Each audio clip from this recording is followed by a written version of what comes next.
Harmoni kewajiban dan hak warga negara dalam demokrasi yang bersumber pada kedaulatan rakyat dan musyawarah untuk mufakat. Konsep dan urgensi harmoni kewajiban dan hak warga negara. Warga negara ialah suatu individu yang mempunyai status hukum dan kewarganegaraan dalam suatu negara tertentu. Kemudian hak warga negara ialah hak yang telah diberikan kepada individu yang mempunyai status kewarganegaraan dalam suatu negara. Dan kewajiban warga negara ialah tanggung jawab serta tugas yang harus dilaksanakan oleh individu yang mempunyai status kewarganegaraan dalam suatu negara. Konsep harmoni kewajiban dan hak. Kewajiban negara. Pemerintah ataupun negara mempunyai berbagai kewajiban terhadap warga negaranya, termasuk dalam menjaga keamanan, memberikan layanan dasar misalnya pendidikan, perawatan kesehatan, infrastruktur yang baik, serta mengelola ekonomi dan juga sumber daya negara dengan bijak, dengan tujuan menciptakan dasar untuk kehidupan yang aman, nyaman, dan produktif bagi warga negara. Kedua, hak warga negara. Warga negara mempunyai hak dasar yang harus dijamin serta dihormati oleh negara, termasuk hak atas kebebasan berbicara, hak untuk mempunyai pendapat politik, hak atas perlindungan hukum, serta hak privasi, dengan tujuan membentuk dasar dari kebebasan dan martabat individu. Selanjutnya adalah urgensi harmoni kewajiban dan hak. 1. Demokrasi yang berfungsi.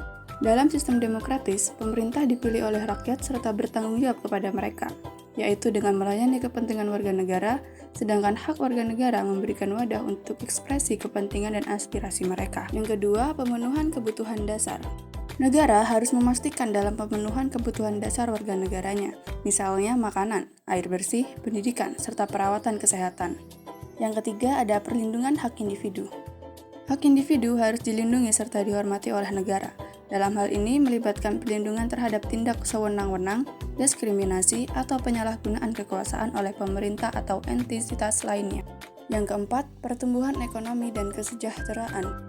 Negara mempunyai peran dalam menciptakan lingkungan yang mendukung pertumbuhan ekonomi serta kesejahteraan, di mana mencakup regulasi yang bijak, investasi dalam infrastruktur, serta kebijakan yang mendorong inovasi.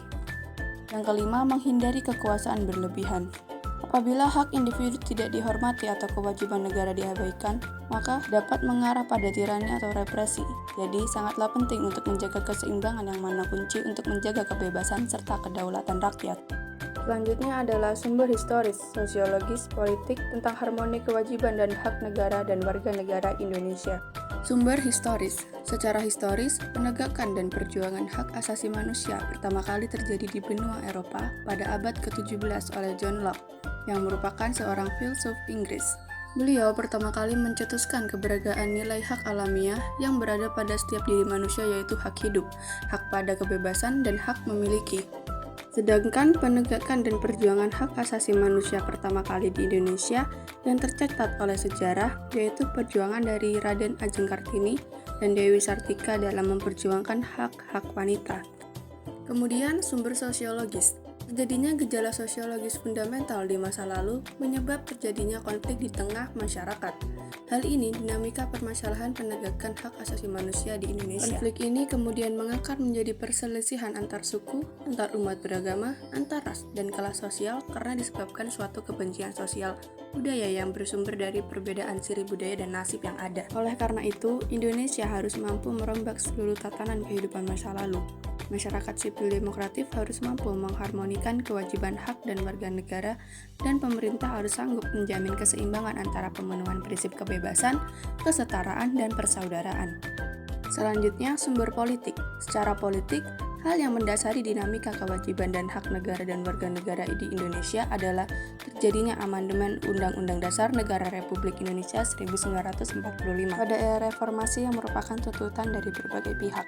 Tuntutan tersebut didasarkan oleh pandangan undang-undang belum cukup mengatur kehidupan demokratif, pemberdayaan, dan penghormatan terhadap hak asasi manusia. Selanjutnya, dinamika dan tantangan harmoni kewajiban dan hak negara dan warga negara. Membangun argumen tentang dinamika dan tantangan harmoni kewajiban dan hak negara dan warga negara. 1. Aturan dasar ihwal pendidikan dan kebudayaan serta ilmu pengetahuan dan teknologi.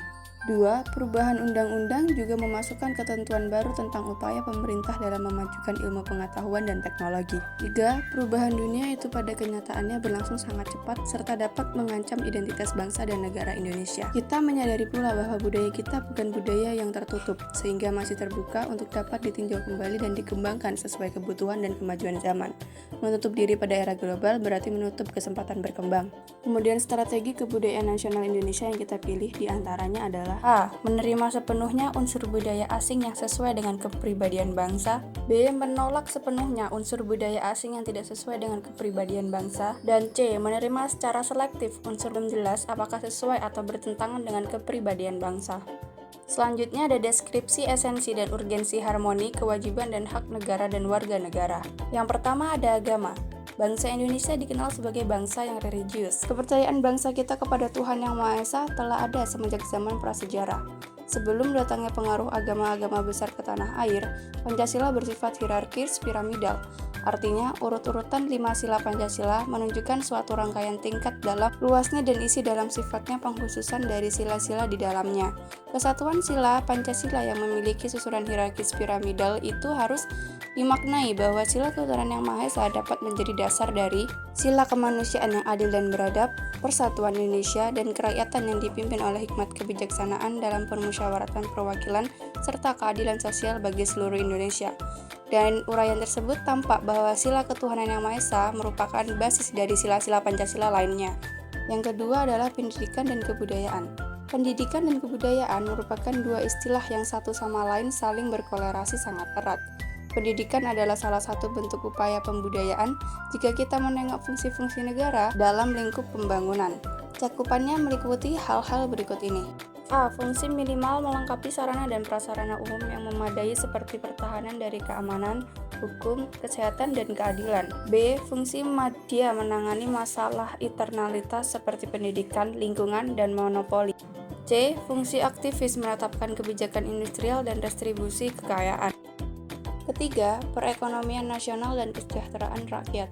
Sesuai semangat pasal 33 ayat 1 UUD NRI tahun 1945, asas perekonomian nasional adalah kekeluargaan. Kekeluargaan merupakan asas yang dianut oleh masyarakat Indonesia dalam berbagai aspek kehidupan yang salah satunya kegiatan perekonomian nasional.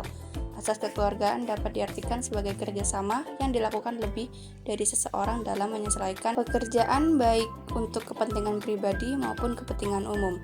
Penerapan asas kekeluargaan dalam perekonomian nasional adalah dalam sistem ekonomi kerakyatan. Sistem ekonomi kerakyatan adalah sistem ekonomi nasional yang berasa kekeluargaan, berkedaulatan rakyat, bermoral Pancasila, dan menunjukkan pemihakan sungguh-sungguh pada ekonomi rakyat. Yang keempat ada pertahanan dan keamanan. Berdasarkan aturan dasar IHWAI Pertahanan dan Keamanan Negara, pasal 37 ayat 2, bahwa usaha pertahanan dan keamanan negara dilaksanakan melalui sistem pertahanan dan keamanan Raki Semesta oleh Tentara Nasional Indonesia dan Kepolisian Negara Republik Indonesia sebagai komponen utama dan rakyat sebagai kekuatan pendukung. Selanjutnya ada konsep hak dan kewajiban warga negara dalam undang-undang. Hak dan kewajiban adalah dua konsep penting dalam kehidupan bermasyarakat, termasuk dalam konteks warga negara. Di Indonesia, hak dan kewajiban warga negara telah diatur dalam Undang-Undang Dasar serta berbagai peraturan lainnya. Sebagai warga negara Indonesia, kita memiliki hak yang harus dihormati dan dipenuhi, serta kewajiban yang harus dilaksanakan sebagai bentuk tanggung jawab kita terhadap negara dan masyarakat. Berikut adalah hak warga negara menurut Undang-Undang. Pertama, ada hak atas pekerjaan dan penghidupan yang layak pasal 27 ayat 2. Yang kedua, hak untuk hidup dan mempertahankan kehidupan pasal 28A. Yang ketiga, untuk membentuk keluarga dan melanjutkan keturunan melalui perkawinan sah pasal 28B ayat 1. Yang keempat, hak kelangsungan hidup pasal 28C ayat 1. Yang kelima, hak untuk memajukan dirinya dalam memperjuangkan haknya secara kolektif membangun masyarakat pasal 28C ayat 2. Yang keenam, hak atas pengakuan, jaminan, perlindungan, dan kepastian hukum yang adil serta perlakuan yang sama di depan hukum pasal 28D ayat 1. Yang ketujuh, hak untuk mempunyai hak milik pribadi, hak untuk hidup, hak untuk tidak disiksa, hak kemerdekaan pikiran dan hati nurani, hak beragama, hak untuk tidak diperbudak, hak untuk diakui sebagai pribadi di hadapan umum, dan hak untuk tidak ditentukan asas dasar hukum yang berlaku surut adalah hak asasi manusia yang tidak dapat dikurangi dalam keadaan apapun, tercantum pada pasal 28I ayat 1. Kemudian, kewajiban warga negara menurut undang-undang adalah berikut ini. Yang pertama, wajib mentaati hukum dan pemerintahan pasal 27 ayat 1. Yang kedua, wajib ikut serta dalam upaya pembelaan negara pasal 27 ayat 3. Yang ketiga, wajib menghormati hak asasi manusia orang lain pasal 28J ayat 1. Yang keempat, wajib tunduk pada pembatasan yang ditetapkan dengan undang-undang pasal 28J ayat 2. Dan yang kelima, wajib ikut serta dalam usaha pertahanan dan keamanan negara pasal 30 ayat 1. Lalu yang selanjutnya adalah konsep hubungan bangsa, negara, dan warga negara. Suatu bangsa terbentuk berdasarkan ciri khas suatu bangsa, seperti dalam berbahasa, serta berperilaku dalam bersosial budaya yang memicu timbulnya rasa persatuan dan keinginan membentuk suatu pemerintahan. Negara merupakan suatu perserikatan yang mengikat masyarakat di mana ada satu pemimpin, yaitu pemerintah yang mengurus tata tertib sehingga keselamatan warga negaranya terlindungi. Warga negara merupakan seorang atau individu yang tinggal dan menjadi bagian dari suatu masyarakat di wilayah tertentu yang menjadi salah satu unsur dari terbentuknya suatu negara. Selanjutnya, hubungan bangsa, negara, dan warga negara. Hubungan bangsa, negara, dan warga negara adalah bagian dari suatu negara dan bangsa menjadi salah satu unsur terbentuknya suatu negara. Negara harus dapat memenuhi hak warga negaranya. Sementara itu, warga negara juga harus memenuhi tanggung jawabnya sebagai warga negara yang baik. Hubungan emosional antara negara dengan warga negara sangat kuat. Negara tidak memaksa suatu wawasan untuk mewajibkan membela negaranya. Namun jika suatu negara mengalami situasi yang buruk yang menyebabkan negara tersebut mengalami kerugian, maka warga negara tidak akan menerima hal tersebut. Hubungan bangsa, negara, dan warga negara dapat terwujud dalam identitas, partisipasi, dan aneka bentuk hak dan kewajiban antara keduanya.